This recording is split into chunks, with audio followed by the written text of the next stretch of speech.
मी पहिल्यांदा आपल्या सगळ्यांच्या वतीने आदरणीय पद्मजाताई देशमुख यांचं मनापासून अभिनंदन करतो, त्यांना धन्यवाद देतो की या 40 गावकरांची अपेक्षा होती या नगरपालिकेच्या सत्तेवर, या नगरपालिकेच्या नगराध्यक्ष पदावर या देशमुख परिवारातून पद्मजाताई विराजमान व्हाव्यात, परंतु देवाने आघात केला, काळाने घात केला आणि आपल्या सगळ्यांमधून राजू दादा निघून गेले। एवढा सगळा मोठा आघात आपल्या छातीवर घेऊन या 40 गावकरांच्या मानसिकतेचा, त्यांच्या अपेक्षेचा ताईसाहेब आपण सन्मान राखला, तुमचं मी पहिल्यांदा मनापासून अभिनंदन करतो।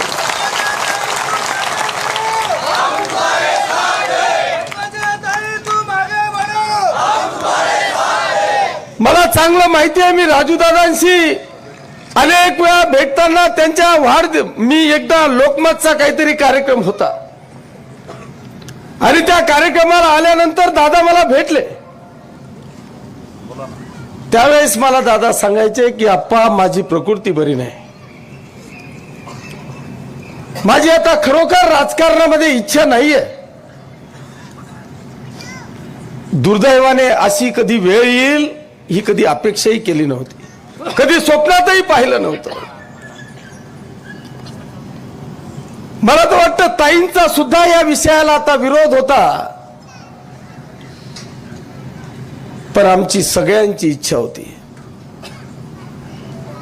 की या देशमुख परिवाराचे या 40 गाव नुसत्या शहरावर नाही, या संपूर्ण तालुक्यावर या देशमुख परिवाराचे अनंत उपकार आहेत। अनेक गोरगरिबांच्या संकटात ते आलेले आहेत। बांधवांनो, पद्मजाताईंच्या जागेवर दुसरा या महाराष्ट्रातला आणि देशातला कोणीही असताना त्यांनी हे धाडस केलं नसतं उभं राहण्याचं, पण आपल्या सगळ्यांच्या प्रेमाखातर या ताईंनी या 40 गावकरांच्या प्रेमाखातर बांधवांनो हा विडा उचललेला आहे। आता ही जबाबदारी या परिवाराची नाही आहे, आता त्यांना राजू दादांचं स्वप्न पूर्ण करण्यासाठी जबाबदारी आता तुमची, माझी आणि या 40 गावकराच्या तमाम माता भगिनींची, मतदार बांधवांची आहे। अरे आम्ही यांना आता सांगितलं पाहिजे की ताई तुम्ही घरात बसा, एक ठिकाणी सुद्धा तुम्हाला मतदान मागायला येण्याची आवश्यकता नाही। आम्ही सगळेजण पद्मजाताई आहोत, आम्ही सगळेजण राजू दादा देशमुख आहोत, हे समजून आम्ही आता मतदाराला जाणार आहोत। त्याच्यामुळे उद्या काय होणार आहे ताई हे सांगण्याची आवश्यकता नाही। या 40 गावकरांनी आता शिक्कामोर्तब केलाय की उद्याच्या विराजमान होणाऱ्या नगराध्यक्ष या आमच्या पद्मजाताई राहतील, हे यांनी ठरवून टाकलेलं आहे। पहिले मी तुमचं सगळ्यांचं खरोखर बांधवांना मनापासून अभिनंदन करतो की एका बाजूला इतकी मस्ती असलेला माणूस,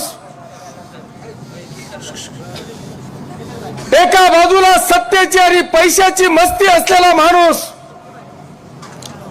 आणि दुसऱ्या बाजूला अख्खं आयुष्य या समाजाची सेवा करणारा परिवार। बांधवांनो, मी आपलं खरोखर मनापासून अभिनंदन करतो की यांनी या 5-6 वर्षाच्या कार्यकाळामध्ये ज्या पद्धतीची परिस्थिती निर्माण केली, दडपशाही, दबावतंत्र, हुकुमशाही, सगळ्यांवर गुन्हे दाखल करायचे, अधिकाऱ्यांच्या बदल्या करायच्या, सगळ्या अधिकाऱ्यांना प्रेशर मध्ये ठेवायचं, आणि आपली सत्ता या ठिकाणी उपभोगायची, हे गेल्या 6 वर्षापासून बांधवांनो आपण या ठिकाणी पाहताय. काय विकास कामं लावली, कोणती विकास कामं आहेत? अरे 15 वर्षापूर्वी ज्या माणसाने आपला दृष्टिकोन ठेवला होता की या 40 गावकरांचं कायमस्वरूपी पाणीचा विषय संपवायला पाहिजे, अरे त्या माणसाने त्या काळामध्ये गिरणेच्या डॅमवर आरक्षण करून थेट 40 गाव पर्यंत पाईपलाईन आणली. हा दृष्टिकोन आहे. तुम्ही काय कामं केली? बांधवांनो, हे लोक माझ्यावर आरोप करतात की हा कॉन्ट्रॅक्टरांचा आमदार आहे. अरे होय, मी कॉन्ट्रॅक्टरांचा आमदार आहे. मी तळागाळातला शिवसैनिक आहे. एकदा पाचोऱ्याला या आणि प्रत्येक शिवसैनिकाला विचारा, बांधवांनो किमान 1000 शिवसैनिक सापडतील की त्यांना या किशोरप्पांनी काम देऊन पोटा पाण्याला लावण्याचं काम केलं. मला 40 गावच्या एक भारतीय जनता पक्षाच्या कार्यकर्त्यांनी सांगायचं की मी मुत्री तरी भालली.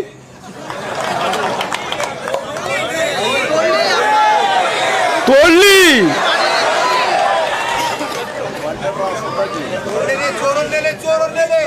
अरे इथे कॉन्ट्रॅक्ट कोण घेतोय?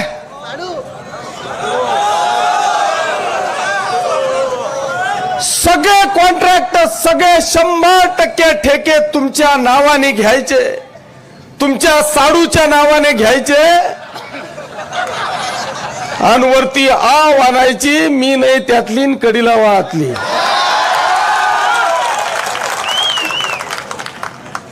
वरती आव आणायचा, मी टक्केवारी घेत नाही. अरे तू स्वतःच काम करतोय आणि कसली टक्केवारी घेतोय दादा? एकाही कार्यकर्त्याला मोठं होऊ द्यायचं नाही, सगळ्यांना पायापाशी ठेवायचं.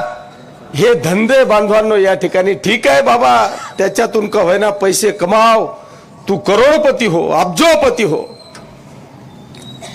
ज्या बी गल्लीत जावं, ज्या रस्त्याने जावं, ती ही जमीन कोणी घेतली? मंगेश दादानी. अरे ती एवढी मोठी मिलची जागा मंगेश दादा, रावीची जागा मंगेश दादा. ठेवशी कुठे? बरं घे रे बाबा, आमची ती बी हरकत नाही, पण जरा लोकांशी तर संयमाने वाग.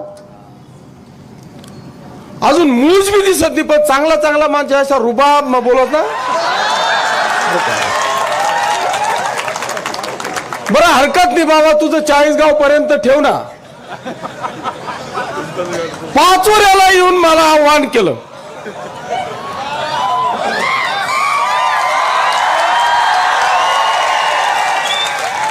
तिथं मला म्हणता, अप्पा तुमचा पगार किती, तुम्ही बोलता किती?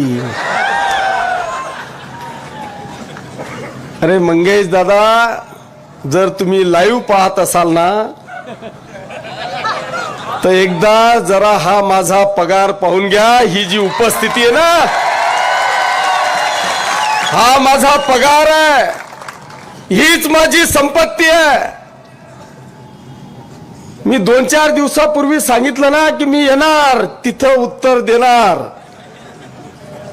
आलो, उत्तर दिलं.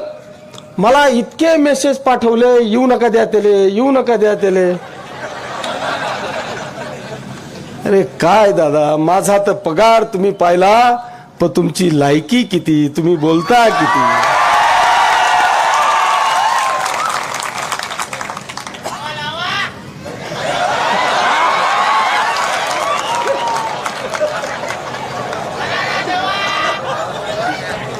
बांधवांनो, मी आपल्याला आज या निमित्तानं आवाहन करणार आहे. हा सुतळी बॉम्ब कुठे लागला माहिती का? शोक सभेला. खरंच माझ्या मने ध्यानी नव्हतं बरं, पण ते मला वाटतं परांजपे बापू, आपलं कोणतरी आपले चंद्रात्रे बाबा, माझ्या पहिले चंद्रात्रे बाबांची शोक म्हणजे श्रद्धांजली होती आणि त्या बाबांनी देशमुख परिवाराचा विक्रम सांगितला आणि त्यांनी सांगितलं की इथे 2 विक्रम असे झालेले आहेत. मी म्हटलं मग आता तिसरा पण आपण विक्रम करू. पण मला असं वाटलं होतं तो का सांगितला मग तेव्हा खरंच माझ्या मने ध्यानी नव्हतं. पण मला असं वाटायचं की मंगेश दादा नेहमी सांगता की मी जे बोलतो ते 100% करतो. मला असं वाटलं की दादा खरंच बोले तैसा चाले असा असेल, कारण मी श्रद्धा अंत्यविधीच्या वेळेस पण होतो आणि दादानी अंत्यविधीच्या वेळेस अशा पद्धतीची श्रद्धांजली वाहिली. मला वाटतं नगरपालिकेचं इलेक्शनच भाषण करताय असं वाटत होतं की हा माझा खानदानी विरोधक मी असा पाहिला नाही. मला वाटलं यार खरंच चांगला माणूस आहे. नगरपालिकेच्या तोंडावर मंगेश दादा असं भाषण करताय. आता 100% पद्मजाताईंना हे एवढ्या संकटात अजिबात बाहेर येऊ द्यायची वेळ येणार नाही. यांना हे 100% बिनविरोध करतील असं मला खरंच वाटलं होतं आणि म्हणून मी सांगितलं की या पद्मजाताईंना जर का खरंच राजूदादांना आपल्याला शेवटची आदरांजली व्हायची असेल तर आमच्या पद्मजाताईंना नगराध्यक्षपदी देऊन हा तिसरा विक्रम या चाळीसगावकरांनी करावा अशी शोक सभेमध्ये मी व्हायले. पण मला काय माहिती की दादाच्या खाली डायरेक्ट सुतळी बॉम्बच लागेल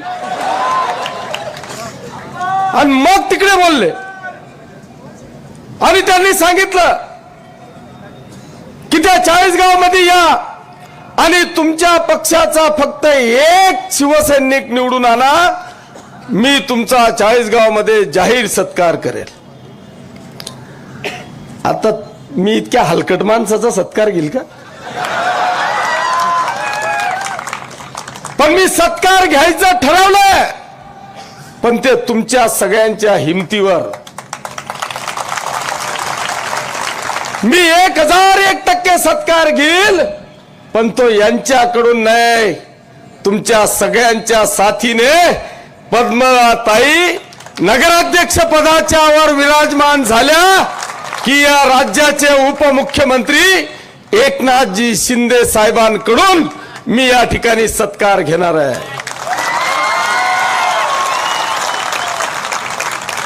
हे दम देतात ना की जर का तुम्ही चुकीचा माणूस निवडून दिला तर या शहराचा विकास होणार नाही.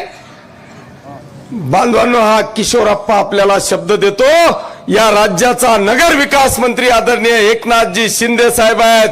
या चाळीसगावची जबाबदारी हा किशोरप्पा विकासाची घेतोय.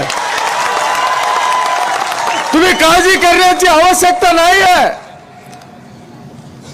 पद्मजाताई फक्त एवढ्यावर नाही, अरे या राज्याचे पर्यटन मंत्री आमच्या पद्मजाताईंचे बंधू आहेत. अख्खा चाळीसगावचा नंदनवन 100% ताईंच्या हस्ते आमचे शंभूराज देसाईंच्या कडून या ठिकाणी आपण करू. त्याच्यामुळे दादानी विकासाच्या धमक्याच द्यायच्या नाही. विकास होणार, 100% होणार.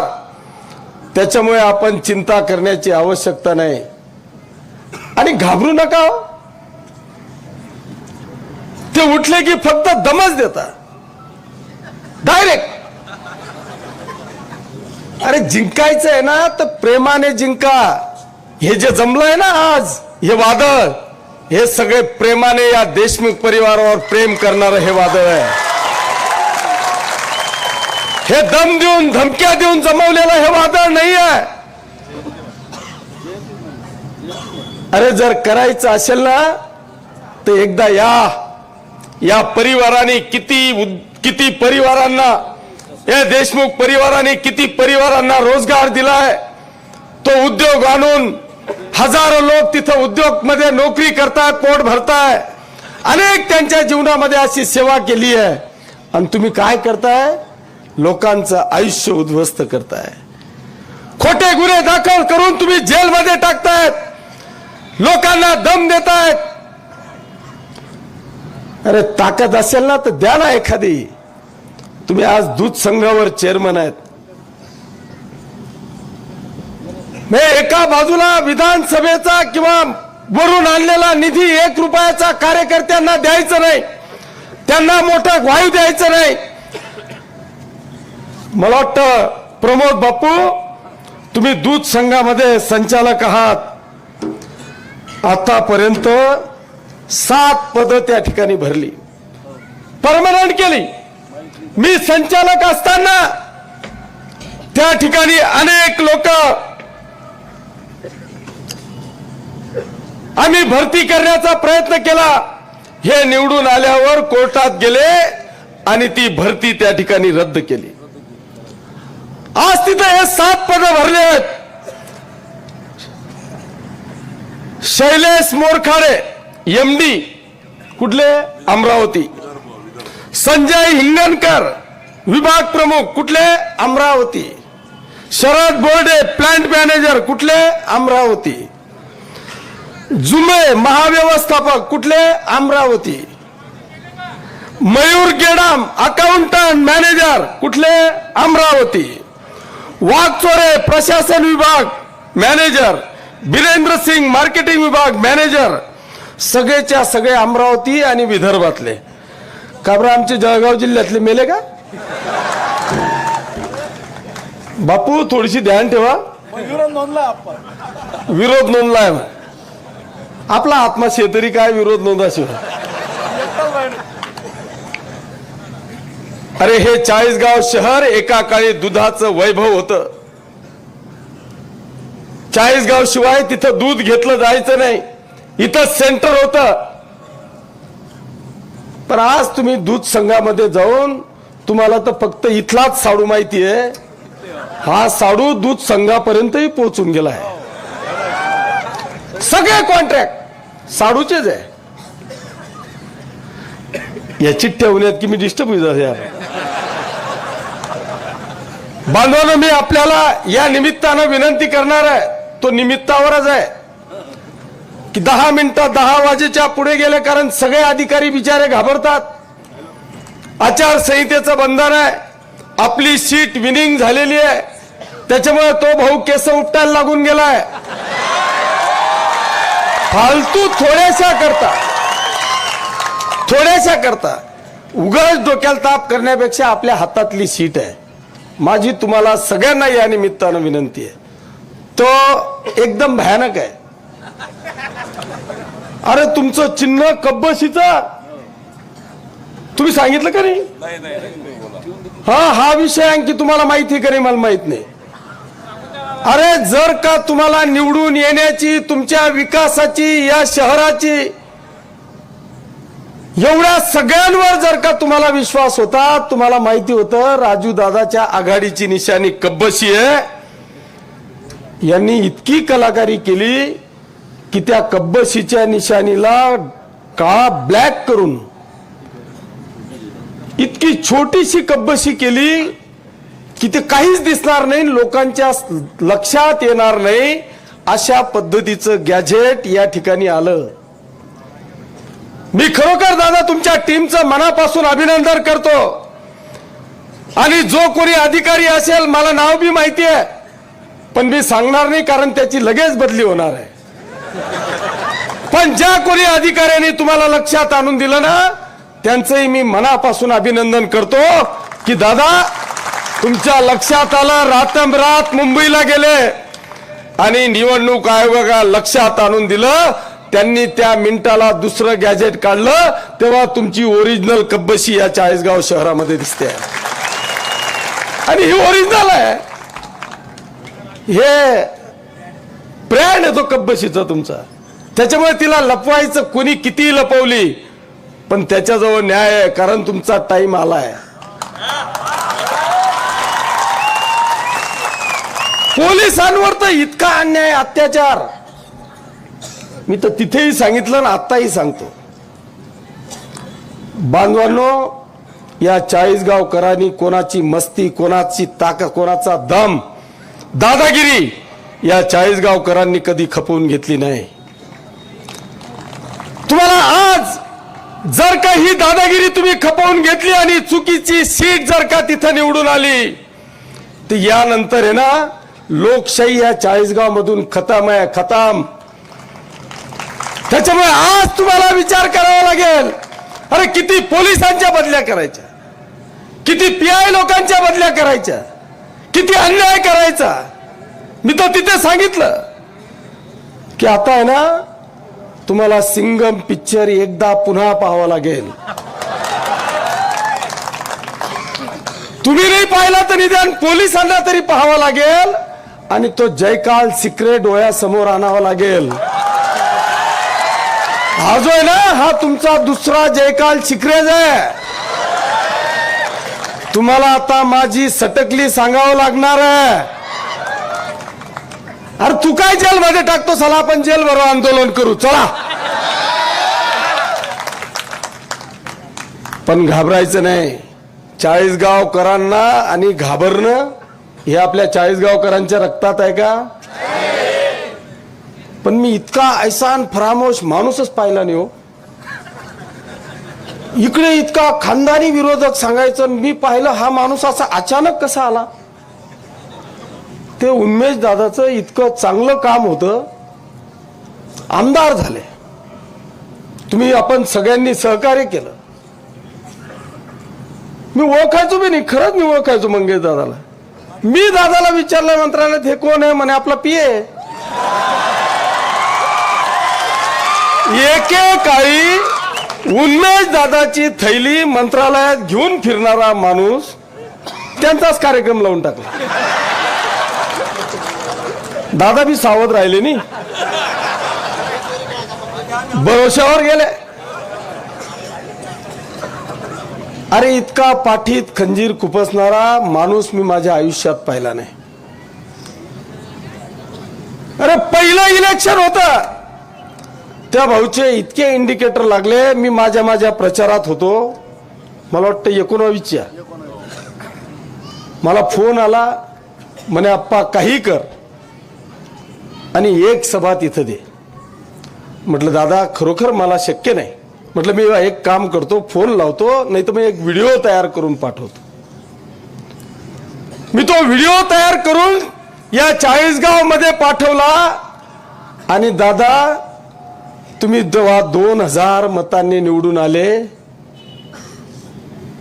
परंतु सत्तेत आले सगळं विसरलं आणि पाचोऱ्यामध्ये येऊन सांगताय की यांना मी अशी मदत केली. एकदा तो व्हिडिओ दादा, मंगेश दादा तुम्ही आठवा आणि त्या 2000 मतांनी तुम्ही आमदार म्हणून विराजमान झाले. पण आज खरं म्हणजे मी तर गिरीश भाऊंनाच विनंती करेल, हात जोडून विनंती करेल. तसं गिरीश भाऊ हुशार आहे. इतक्या लोकांना खतम केला. उन्मेष दादाचा पहिला कार्यक्रम, करण दादाचा दुसरा कार्यक्रम, राजू अण्णा चौधरीचा तिसरा कार्यक्रम, सुरेश श्वारांचा चौथा कार्यक्रम, एनडी नाना. अरे ज्यांनी खऱ्या अर्थाने भाजपचं रोपटं या 40गाव शहरामध्ये लावलं अशांना तुम्ही गाळलं. मला तर डोळ्यासमोर आता गिरीश भाऊच दिसताय. भाऊंना विनंती करणार आहे, भाऊ सावधान. हे कार्ट चांगलं नाही आणि हा शब्द माझा आठवण ठेवा. मी कपटी राजकारण करणारा नाही. पांडुरंगाच्या कृपेने जे तोंडात येतं ते मी बोलतो. बरं अशी परिस्थिती आहे, काय माहित झाले त्याचे पंढरबी इतके आहेत ना, नुसता मला कोणी हात दिला तरी त्याला फोन जातो, तू कस काय हात दिना. अरे काय धंदा आहे तो, इतकी हुकुमशाही. ते पोलीसही बिचारे मला चोरून चोरून हात देतात. अरे ते तर माझं रक्तच आहे, मी पोलीसवाला होतो. म्हणून बांधवांनो मी आपल्याला या निमित्तानं विनंती करतो की आपण सगळेजण जर का ही सगळी मस्ती जिरवायची असेल, राजू दादा आणि त्यांच्या परिवारावर खऱ्या अर्थाने जर का त्या राजू दादांना श्रद्धांजली द्यायची असेल, राजू दादा आणि त्यांच्या परिवाराच्या आपल्यावर केलेल्या उपकारांची परतफेड करायची असेल, तुम्ही आपल्याला सगळ्यांना नतमस्तक होऊन आपल्याला हात जोडून या निमित्तानं विनंती करणार आहे, अभी नहीं तो कभी नहीं, अभी नहीं तो कभी नहीं. ही पहिली आणि शेवटची संधी आहे. अर्थात मलाही आता 25 वर्ष झाली, मला पुस्तक वाचायची सवय खूप कमी आहे, पण माणसांचे चेहरे वाचण्याची सवय आता 100% झाली आहे.